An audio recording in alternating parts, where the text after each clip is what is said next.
안녕하세요 여러분, 한국건축 부동산의 미빅입니다. 요즘 정말 많은 분들이 똑같은 질문을 하세요. 627 부동산 정책이 나왔는데 집값이 더 떨어질까요? 지금 사면 바보 아닌가요? 그런데 저는 오늘 이 영상을 통해서 완전히 반대의 이야기를 해드리려고 합니다. 바로 지금이 집을 매수할 수 있는 골든 타임입니다.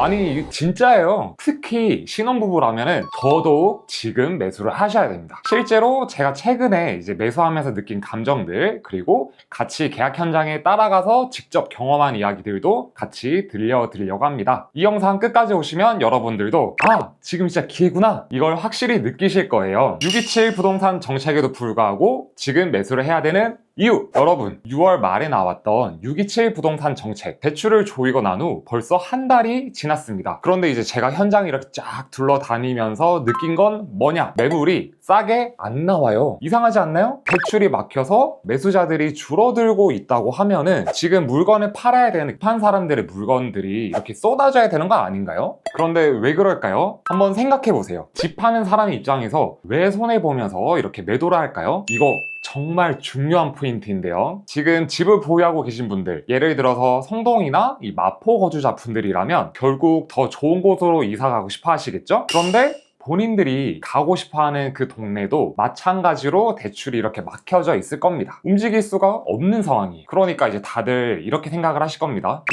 나도 어차피 지금 못 가는데 왜 내 집을 지금 급하게 팔아? 이런 마음이 드는 거죠. 매도자가 급매로 팔아야 할 이유는 몇 가지 없습니다. 먼저 첫 번째, 급전이 필요하거나, 두 번째, 내가 매수하려는 상급지의 집이 급매로 나와서 빨리 내 집을 처분을 해야 되거나, 아니면 세 번째, 이자나 생활비 등 버틸 수가 없을 때 이러한 경우에 매도자가 급매로 내놓는 경우가 많은데요. 지금 상황에서 이러한 이유들이 많이 생겼나요? 아니에요. 나도 상급지로 이동을 못하니 그냥 버티자 라는 마음만 더 강해졌을 뿐입니다. 그러니까 지금 정부에서 대출 규제를 하는 것도 잠깐 스탑 사지도 말고 팔지도 말아봐, 이러한 상태라고 보시면 될 것 같아요. 이 정부도 이 집값이 오르는 걸 모르지는 않을 겁니다. 다만 언제나 그래왔듯 내가 지금 임기로 있는 이 기간 동안에는 좀 덜 오르기를 바라는 거겠죠? 그런데 이게 영원히 계속 갈까요? 당연히 아니죠. 몇 개월이 지나면은 이제 그만 쉬었으니까 다시 시작해볼까? 이런 분위기가 될 거예요. 그때가 되면 자금력 있는 사람들이 하나둘씩 나타나서 거래를 성사시킬 거거든요. 그러면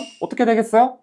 이 규제 상황 속에서도 이 가격에 팔리네? 하면서 이제 기준점이 또 생기게 되는 거예요. 그러면 다른 매도자들도 굳이 더 싸게 안 팔아도 되겠구나, 이제 이러한 확신을 갖게 되는 거죠. 지금은 매수가 많이 붙지 않다 보니까 이 매수자 입장에서는 그 전보다 경쟁자들이 아무래도 이렇게 줄어든 상황이겠죠? 그러한 상황인 만큼 매도자와의 가격 조정 조건도 매수자 입장에서 더 유리하게 가져올 수가 있습니다. 그래서 지금이 오히려 집을 매수하기에는 더 좋은 기회인 것 같아요. 타이밍을 놓쳐서 세 팀에서 경쟁하듯이 집을 보러 가지 마시고요. 지금과 같은 때에 가는 게 더 좋지 않을까요? 신혼부부일수록 지금 집을 사야 되는 이유! 지금부터는 제가 최근에 거래한 마포집 매도자 이야기를 좀 해드리려고 합니다. 이번에 저한테 마포집을 매도하신 분들은 부부 공동명의였었는데요. 이제 막 40대 접어든 부부이셨습니다. 가서 집을 보니까 한 4살, 5살 정도 되어 보이는 아이가 한 명 있었고요. 이제 당연히 매수를 하면서 등기부 등본을 떼어보니까 제가 매수한 아파트가 입주권이었던 상태에서 매수를 하셨었더라고요. 아파트 입주할 때부터 지금까지 쭉 거주를 하셨으니까 대략 한 7년, 8년 정도 거주는 하신 것 같고요. 등기부 등본에 가격이 찍혀져 있잖아요. 매수했던 가격을 보니까 10억 원이었습니다. 이 집을 이제 한 7년 정도 지나서 17억 정도에 저한테 매도를 하셨거든요. 그러니까 10억 원 집이면 부부 합산 소득으로 한 8천만 원에서 1억 원 정도 나오면 어느 정도 대출이 가능하기 때문에 이 매수 범위 안에 들어오는 집이긴 하거든요. 그리고 이 부부는 7년 동안 신축 아파트에서 아이도 낳고 행복하게 실거주도 하면서 집값 상승과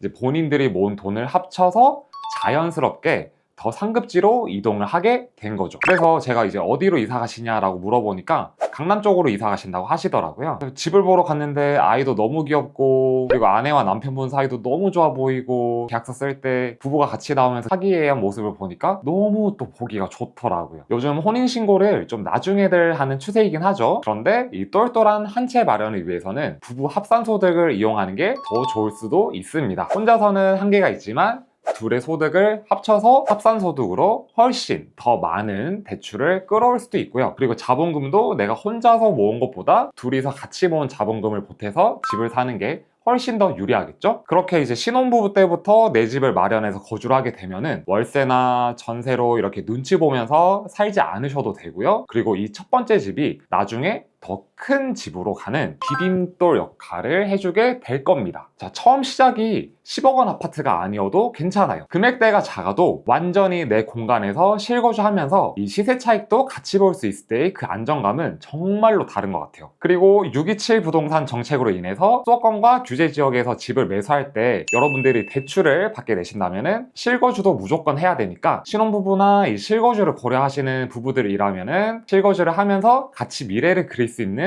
내 집 마련부터 시작하면 정말로 좋을 것 같습니다. 수도권에서 6, 7억대 매수할 수 있는 좋은 지역의 좋은 아파트들 있죠. 돈초공 돈부공 수강생 분들은 잘 알고 계시죠? 댓글로 많이 인증해주세요.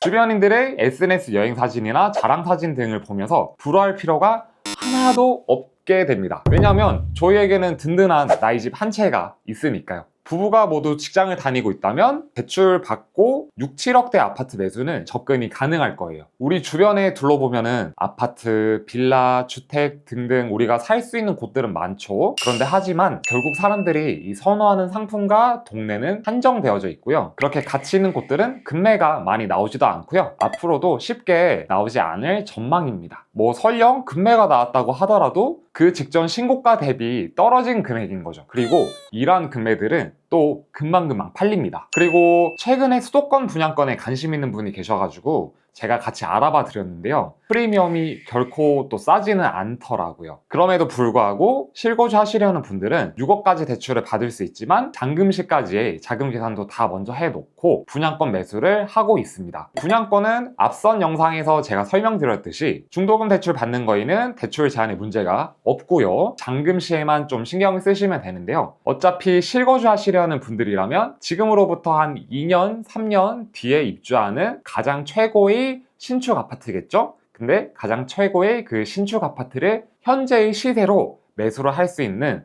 실거주 최고의 상품이라고도 할 수 있겠죠? 다수가 포기하고 관망하고 있을 때 이때가 바로 움직일 타이밍입니다. 모든 사람들이 뛰어들 때까지 기다리면 그때는 이미 늦거든요. 오늘 이 영상이 도움되셨다면 좋아요 꼭 눌러주시고요. 구독도 잊지 말아주세요. 댓글로 여러분들의 고민이나 생각도 나눠주시면 감사하겠습니다. 다음에 더 알찬 내용으로 다시 돌아오겠습니다. 다음 영상에서 또 만나요.